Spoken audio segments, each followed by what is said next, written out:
La saison 2026 est pas encore là, mais tout le monde et son clébard a déjà une opinion sur qui c'est qu'aura le meilleur moteur. Il y a tweet sur tweet sur tweet, comme quoi le meilleur moteur c'est celui-là, mais en fait non, mais en fait si. Mais en plus, il y a déjà des discussions sur le prochain règlement moteur, alors que celui de 2026 c'est même pas encore là. Un petit peu à bout, effectivement. Je vais aller me faire un Oli, il y a... Parfum Dragon Fruit qui vient de sortir, il y a des liens dans la description si ça vous chante. Si vous voulez soutenir la chaîne autrement, bien évidemment, il y a le Super Thanks, il y a le boost, il y a juste le fait de liker, le fait de commenter, le fait d'être là, le fait d'être présent, le chaîne de la veine. Et pour ce qui est de la Formule 1, on va en parler tranquillement, posément. Je suis Clippy Clip et bienvenue dans Garage Talks. Waouh.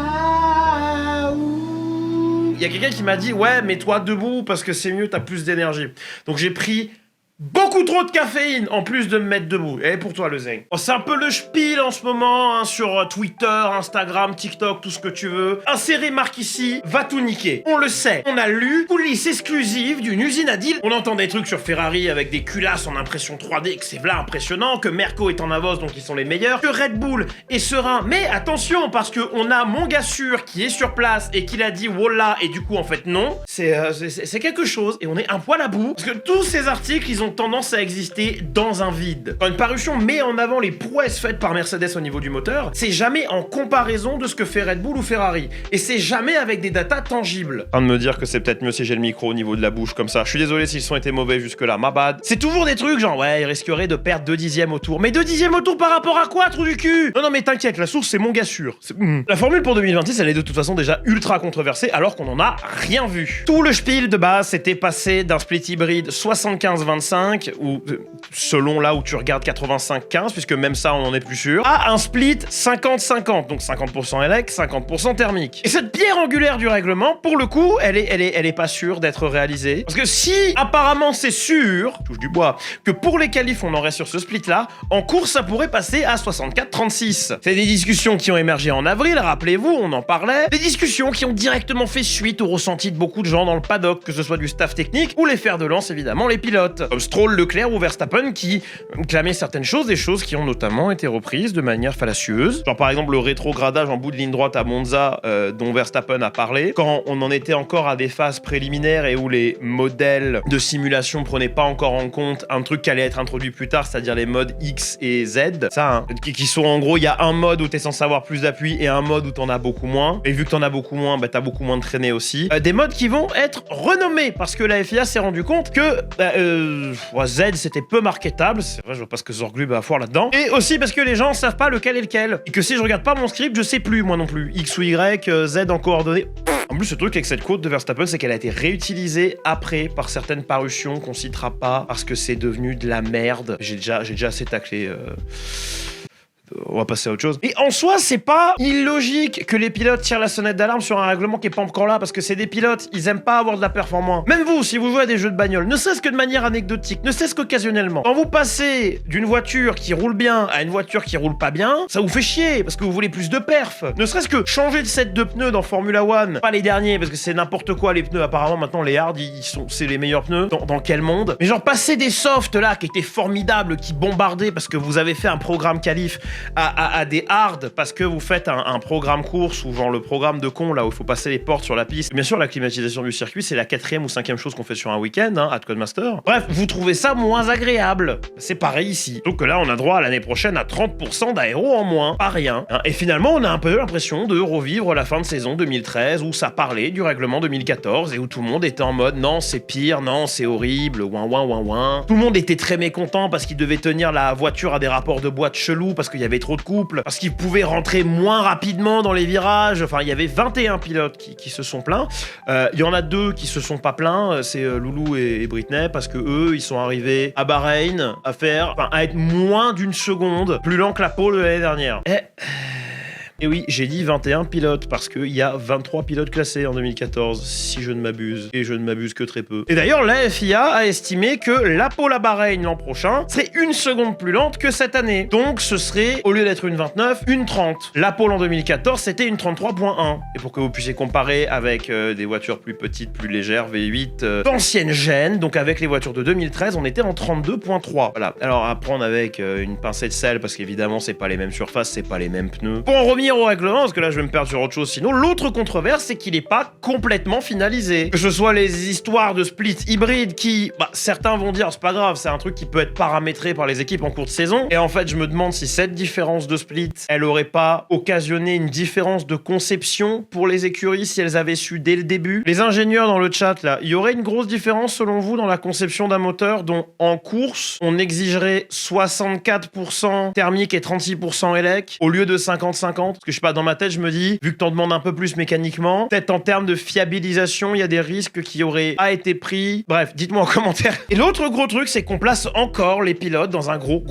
rôle de gestionnaire au niveau de l'hybride. Moi je commence à en avoir plein le cul d'entendre que les pilotes sont obligés de gérer leur voiture 100% du temps en course au niveau de la récupération d'énergie, parce que sinon la voiture elle va clipper. Clipper en Formule 1 c'est quand vous n'avez plus d'énergie électrique, quand vous arrivez au bout, hein, quand vous appuyez sur le bouton overtake et qu'il y a écrit 0%. Et c'est un truc qui va être super sur les circuits full banane comme Monza et Bakou, où la victoire risque de se jouer sur la gestion d'énergie. Super. Tu me dirais ça en WEC, j'aurais aucun problème. En Formule 1 ça fait chier en fait. Attention, hein, je sais qu'il y a des systèmes de réduction de puissance à terme qui vont éviter de perdre toute la puissance sélect en ligne droite. Je sais qu'ils ont prévu des courbes d'utilisation dégressives au fur et à mesure que la vitesse augmente. C'est pas mon point. En F1, il y a un aspect beaucoup trop gros à mon humble avis sur la gestion des systèmes de la voiture, sur la gestion des gommes, plutôt que sur le pilotage pur. Et j'ai d'assez bonne autorité qu'en WEC, il y a moins de gestion proportionnellement au temps passé sur la piste. Ce qui est terrifiant. Et malgré toutes ces inconnus, malgré toutes ces choses qui mettent d'énormes points d'interrogation sur les conditions de course, il y a quand même des gens qui sont persuadés que telle ou telle équipe est en avance et qu'il faut absolument faire un tweet parce qu'on a une parution sportive y paraît. Et pour l'instant, ces choses-là,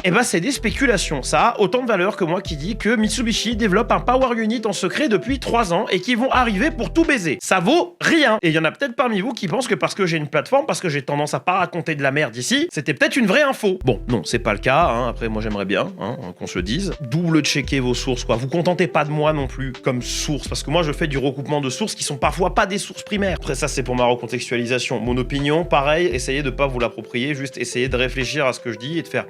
Je suis pas d'accord avec lui, mais il y a des trucs intéressants, parce que c'est comme ça qu'on progresse. Il y a plein de gens qui au contraire préfèrent rester campés sur leur opinion parce que leur influenceur préféré a dit ça. Et il peut pas se tromper parce que je l'aime bien. Pas très sain généralement comme délire. Bon après, soyons sérieux 2 minutes, dans le flot de conneries, il y a des choses qui font sens. Il y a des signaux positifs dont j'ai déjà parlé au niveau de chez Ferrari qui restent, et ça c'est une opinion qui n'a pas de fondement, c'est juste du gut feeling, de l'instinct.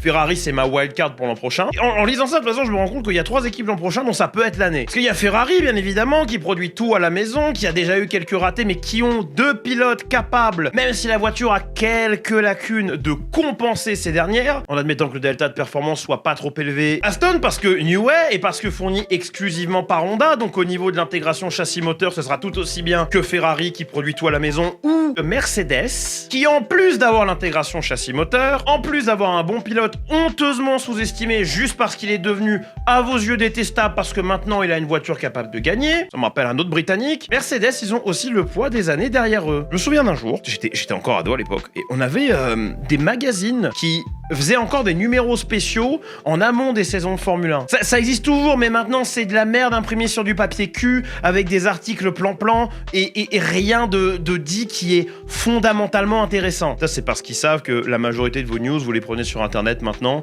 et que des magazines comme ça appeal qu'à une certaine population qui est maintenant une part d'audience beaucoup plus petite et du coup il y a moins d'efforts à fournir et autant que ça coûte moins cher, tu vois. Mais bref, à cette époque où non seulement le papier était mieux, mais où les journaleux écrivaient des choses qui étaient pas de la merde générique, moi je me souviens qu'à la fin de mon magazine sur la saison 2013, il y avait une photo du bloc Merco V6 et un petit texte qui disait que ouais, ils sont en avance, ils ont déjà fini. Et à l'époque, j'ai encore eu un gut feeling. Bon, ça va peut-être plus savoir avec le fait que j'étais au chiottes à ce moment-là, mais t'es caté. Je me suis dit, waouh, il y a un monde où ils sont forts l'année pro. Je sais pas si je peux retrouver le magazine. Là, c'était une double page en fait où ça parlait du V8 versus le V6. Et c'est cette photo du bloc où j'étais en mode waouh. Et il y a écrit au-dessus Mercedes, le premier constructeur, a dévoilé son moteur répondant aux réglementations 2014. J'étais vraiment impressionné par la photo parce que genre tu sais c'est le genre d'ingénierie, tu vois, genre c'est magnifique, ça a sûrement été fait à la défonceuse CNC et tout. Il y a des pièces en carbone, il y a de l'alu et foi, c'est de l'horlogerie le bail. Ouais, et j'aime beaucoup du coup ce genre de magazine et je trouve ça très dommage qu'aujourd'hui ce soit un peu de la merde. Voilà. Et du coup justement parce que Merco a déjà fait le coup, parce que Merco a les moyens et parce que eux aussi ils font tout comme Ferrari à proximité, hein, parce que le châssis est à Brackley et le moteur est à Brixworth. Quoi, vous pensiez que c'était fait en Allemagne les moteurs Mercedes? Bah non, pourquoi? Quelle idée saugrenue. Les moteurs ils sont fabriqués à 45 minutes en Twingo du QG, bien évidemment. Merco est actuellement l'ultra favorite. Bravo à eux, bravo à nous, bravo aux médias parce qu'on a fait de Mercedes une cible tellement grosse que quoi que ce soit d'autre qu'une domination absolue passera pour un putain d'échec. Évidemment que Merco a le potentiel pour briller l'an prochain. Évidemment, il pourra avoir le meilleur moteur de la grille parce que des chiffres impressionnants ont été murmurés par un gars sûr et du coup, ça pourrait être le top dog et j'ai déjà entendu ça quelque part, moi. Ils ont pas déjà eu cet arc narratif-là? Souvenez-vous le Zero Pod. Ah bah oui, considéré par moult comme la solution pour les dominer tous. Des chiffres hallucinants en simulation, un moteur déjà prouvé, une bagnole qui pourrait être absolument dominatrice. En plus, ils avaient fait la surprise.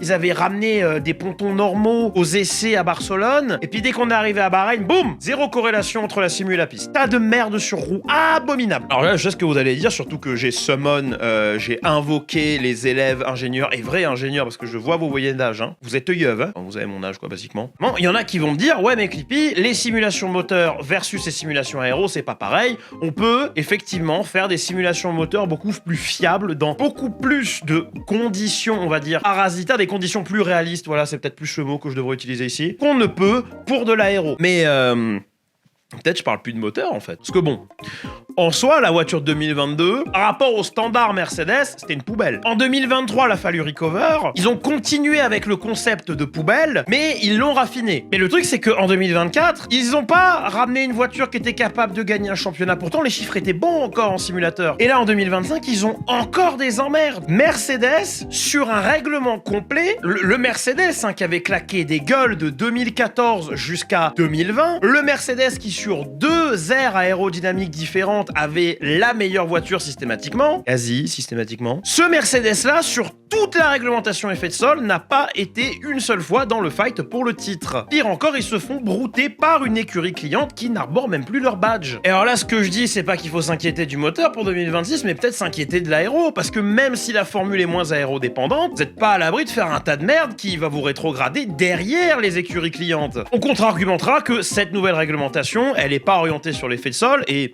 peut-être que c'est la bête noire Mercedes, un peu comme moi ma bête noire en collège, c'était l'allemand, les maths, la SVT. On va s'arrêter là parce que c'était long en fait. Et puis la réglementation de l'an prochain, elle est censée être moins aérodépendante. Et du coup, s'il y a un problème, si l'aéro est suboptimal, ce serait peut-être plus facilement gommable avec un moteur plus puissant, avec un moteur qui rend mieux. Soit le gros déterminant de la formule l'an prochain, ça pourrait très bien être le moteur. Mais quand Wolf dans la presse, la HD, on sait pas d'où vient le problème. Quand chez Mercedes, on est incapable de voir d'où viennent les problèmes au niveau de la nouvelle upgrade de suspension. Une upgrade qui a été retirée, mais qui, selon le staff technique, pourrait être ramenée avant la fin de la saison s'ils se rendaient compte que le problème venait pas de là. Bah moi, tout ce que je comprends là, dans tout ce que j'ai pu lire au travers de ces 4 derniers mois, c'est que Mercedes, ils comprennent pas leur voiture. Ou, pour être moins tranchant, moins Jacques Villeneuve et plus nuancé, qu'ils comprennent beaucoup moins bien leur bagnole que McLaren. Et j'ai peur pour eux quelque part parce que une Mercedes qui marche mal quand il fait chaud et qui désintègre ses pneus, bah, c'est pas un problème qui date d'hier, c'est un truc qui faisait déjà en 2012-2013 avec un tout autre règlement. Que le manque de corrélation simu-tunnel semble pas encore corrigé et que si quoi que ce soit, le path of upgrade de cette année a pas amené la bagnole là où il fallait, c'est des raisons tangibles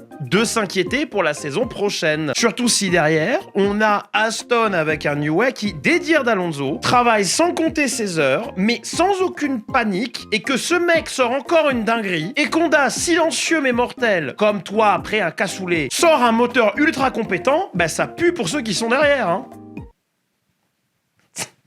Cette blague, elle est trop bien, je n'ai rien à foutre. Surtout qu'il y a des équipes clientes qui n'ont pas ce problème de corrélation. Il y a McLaren, bien sûr, hein, bon ça va sans dire, mais il y a aussi Williams qui est sur une trajectoire ascendante, et il y a aussi Alpine, dont je serais vraiment surpris si l'an prochain était du même acabit que cette année. Et même si Mirko a l'avantage moteur, et ben cette fois-ci, ce sera peut-être pas pour aussi longtemps.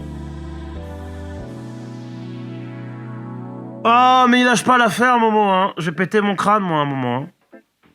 Bon, on déclare le biais maintenant. Moi, j'aime bien le V6. Voilà, c'est dit comme ça. Je blâme la Escudo Pikes Peak, je blâme la RS10. Petit package, mucho power. Moi, j'aime bien. On va aussi mettre de côté le mythe du moins de cylindres égale moins de bruit, parce que le nombre de cylindres, c'est un des déterminants sur la sonorité du moteur, pas le déterminant. Il y a plein de choses.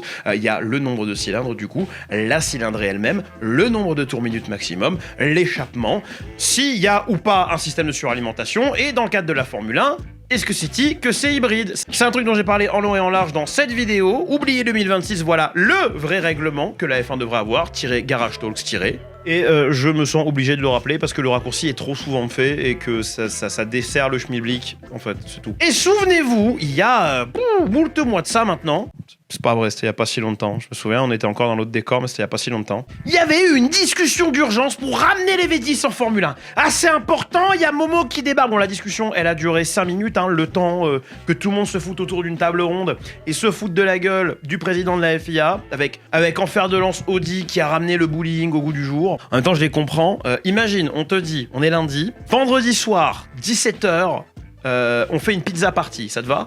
Tu te dis ouais, et du coup tu viens à la fête parce qu'il y a de la pizza, tu vois. Puis tu peux ramener ta pizza que t'as fait toi. Mais se trouve que vendredi 16h, il y a un meeting d'urgence. Eh les mecs, est-ce qu'on laisserait pas tout tomber? Ce soir on mange des pâtes.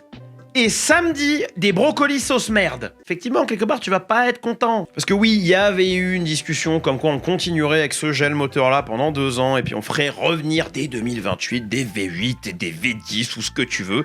Honda a gentiment rappelé à Momo que il faudrait qu'ils puissent les construire, les moteurs, pour Red Bull. Et qui peuvent pas trop. Il y a plein d'accords commerciaux et contractuels qui seraient caduques et que c'est un bordel sans nom. Et puis il faudrait produire les V8 en urgence, et puis c'est chiant, t'imagines pas la R&D qu'il y a derrière. Et comme je l'ai dit à l'époque, à mon avis, il y avait rien de sérieux derrière ça. C'est juste une tentative de se racheter un peu de panache pour Mohamed Ben Sulayem, alors qu'on n'est pas très loin de sa potentielle réélection. Le titre de président est remis en jeu décembre 2025. Vous pouvez pas voter. Dommage, hein, parce que bon... Non, quoique c'est mieux, hein, voilà. Non, mais on voit bien comment votent les gens. Permettez-moi une vanne politique par trimestre, s'il vous plaît. Mais du coup, peut-être que c'était pas juste ça, parce que là, on remet ça sur le tapis. Il lâche pas l'affaire, le Momo. Parce que là, on parle de règles moteur pour 2029, ou plutôt 2030. Bref, vous allez voir, c'est compliqué. Bon, je reste brutalement outré que mon règlement 2030 n'ait pas été retenu, puisqu'apparemment, ils veulent mettre un V8, ils ont rien compris. Et le nouveau plan, du coup, ce serait des V8, full essence synthétique, biodurable de baiser, tout le bordel, là, avec une quelconque forme d'hybridation. C'est un compromis fait pour tous les manufacturiers parce qu'ils sont pas tous d'accord. Ouais. Alors tout le monde est ok pour revenir à un V8 2 litres 4, exactement comme en 2006 donc. Mais il y en a qui veulent des V8 turbo, d'autres qui veulent des V8 Atmo et d'autres qui veulent des V8 avec les deux mais hybrides.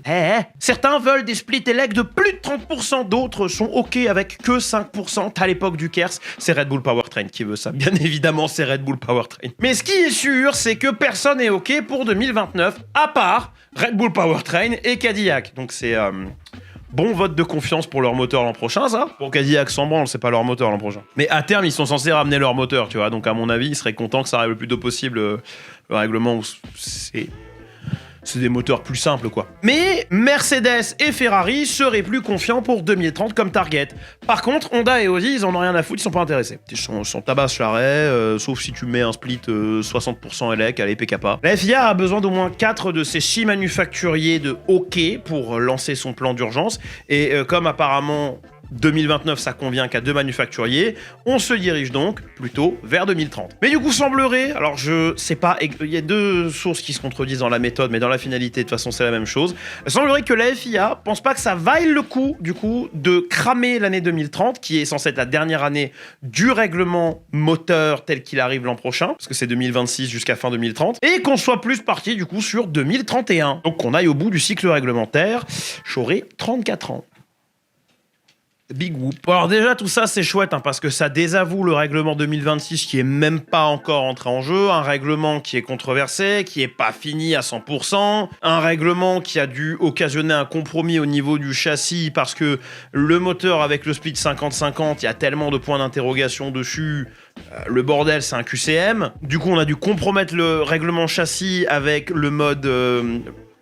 Z et le mode mon cul là pour réduire la traînée. Le fait qu'on veuille déjà le bazarder me surprend pas, mais ça sent quand même la bite à plein nez. Mais moi, ce qui me choque vraiment dans cette histoire, c'est à quel point on accommode les manufacturiers au sport et c'est plus l'inverse, tu vois. Parce que de mémoire, peut-être que c'est moi qui suis con, hein, mais quand un sport c'est un sport, le corps décisionnaire, le corps réglementaire, appelons ça comme ça plutôt, il fait son règlement et c'est aux participants de se plier au règlement. Est-ce que les gros manufacturiers devraient avoir le droit de faire bouger le règlement d'un côté comme de l'autre? Est-ce que c'est vraiment sportif, ça? Je veux dire, ce serait comme si... je sais pas moi, des grosses entreprises, notamment énergétiques, avaient la main mise sur un gouvernement, quoi. Genre, vous vous rendez compte un peu comment ce serait grave? Selon moi, de base, hein, c'est très louable l'idée de vouloir se tourner vers le V8. Le V8 pas hybride, le V8 qui est plus léger, qui est moins cher, plus facile à produire. Vraiment, si on exite l'hybride, on a plein de manufacturiers, pas forcément manufacturiers civils, genre Renault, qui, en vrai, V8 Atmo, je pense Renault, ils reviennent, hein, parce que ça, on sait faire. Hein. Ah, ouh, Viry, ils sont contents, là. Mais je pense aussi aux préparateurs, les Cosworth dans le temps, les Judd, mais peut-être aussi des manufacturiers qu'on n'a pas, ou en tout cas, de mémoire, pas vus en Formule 1, comme Gibson ou AEM. AER. C'est quoi AEM? Pas grave. Ça attirerait plein de préparateurs plus petits, plus privés, certes, mais des préparateurs qui... serait complètement content parce que le cahier des charges du V8 avant que les manufacturiers foutent leurs pattes dedans en mode oui non mais l'hybride, c'est 880 chevaux, 16K tours minute. C'est 1000 de plus que le règlement hybride 2014 de base. Hein. Et en vrai, ça convient à un sacré paquet d'entreprises qui n'ont pas la might industrielle pour produire un truc hybride v'là complexe qui coûte des milliards d'euros en R&D. Par contre, c'est très très bien pour la variété sur la grille et c'est très très bien pour les petites équipes. C'est très très bien pour ceux qui veulent plus de bruit, qui veulent une sonorité moins basse, moins chiante. Bon après, 2 litres 4, 16 000 tours minute. Je vais pas m'avancer des masses dessus, hein, mais je pense que ça devrait gueuler. Genre là, je sais pas pourquoi je repense à la TSO 30 qui... Non, je crois que c'est un 3 litres 5 la TSO 30, c'est pas un 3 litres. Et ça montait qu'à 10K tours minute. Et c'était hybride. Et ça gueulait. Mais bref, on fera pas ça. Aller vers les V8 petits, pas chers, pas hybridés. Ce qui est dommage parce que le sport, le sport il trouve pas sa vendeur, c'est tout. On préfère largement avoir une demi-douzaine de noms qui parlent au grand public comme Honda, Mercedes, Ferrari, Cadillac, McLaren aussi, hein, quelque part. Bon, ils font pas leur propre moteur, mais t'as compris. Parce que c'est beaucoup plus vendeur, parce qu'il y a une association qui se fait, parce que ta voiture préférée c'est peut-être une Ferrari ou la voiture que t'as c'est peut-être une petite Mercedes classe A et du coup il y a une appropriation qui se fait, puis tu es converti directement, puis hop, un fan de plus, un assidu de plus qui achète des t-shirts à 100 balles sur lequel il y a le logo de l'équipe, qui risque d'acheter un package VIP parce qu'en fait le mec peut-être il vit un petit peu bien, tu vois, et ça lui fait plaisir et du coup c'est rentable pour le sport en général, pour les promoteurs aussi. On est de plus en plus proche de la vitrine et de plus en plus loin du sport. Ce qui est dommage, c'est qu'on est moins proche de la vitrine technologique qu'à une époque. Je pense honnêtement que c'est pas grave, il y a tellement d'autres trucs à regarder que genre la Formule 1, même si c'est principalement ce que je regarde et ce qui m'intéresse, c'est pas le seul truc que je regarde et qui m'intéresse. Même si c'est beaucoup plus en dilettante, il m'arrive de regarder de la Super Formula, m'arrive de regarder le LMS, m'arrive de regarder le WEC. Ouais, c'est pas en direct, ouais, je suis pas à fond derrière quelqu'un comme je le suis en Formule 1, tu vois, mais je regarde de tout, parce que il y a de la belle course partout. Et je suis fan de sport auto, pas juste de Formule 1, tu vois. Soyez pas des merdes, hein, par contre, quand vous êtes comme ça, en mode « Ouais, moi, je regarde le WEC parce que la Formule 1, c'est nul. » On peut regarder les deux, et on peut ne pas être un connard aussi. Je reste persuadé qu'avec avec tout ce que je vois, encore une fois, je regarde mon écran, vous savez pas ce qu'il y a dessus, le sport, il va se casser la gueule, on va vers un exil de manufacturier, après un quelconque crack pétrolier ou boursier qui... on l'attend, là, c'est sûr. Ouais, ça va nous tomber sur le coin de la gueule. Et malheureusement, ce qui pourrait le sauver, sport, c'est ce qu'ils sont en train d'éviter le plus, c'est-à-dire de garder la porte entrouverte pour les petits manufacturiers, les privés, les Jordan, les Williams.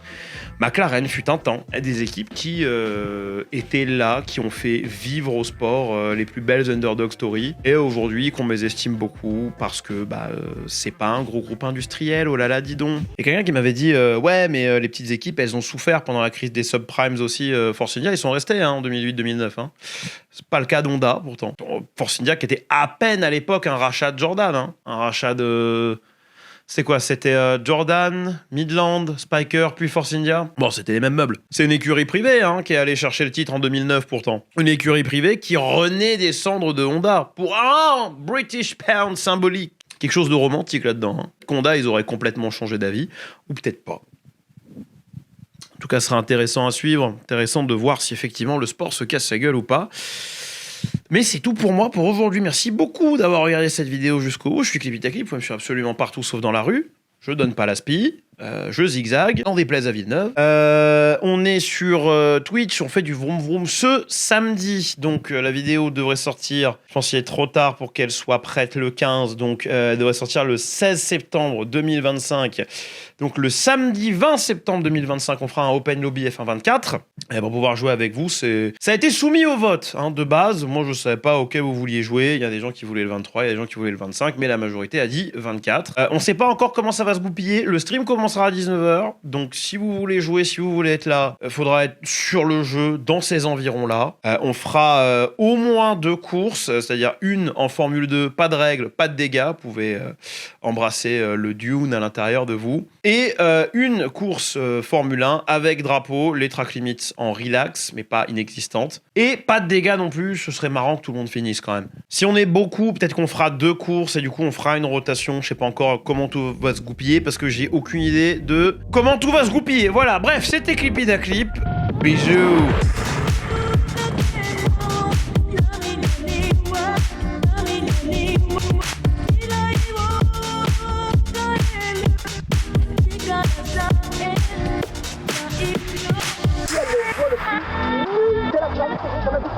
Nul!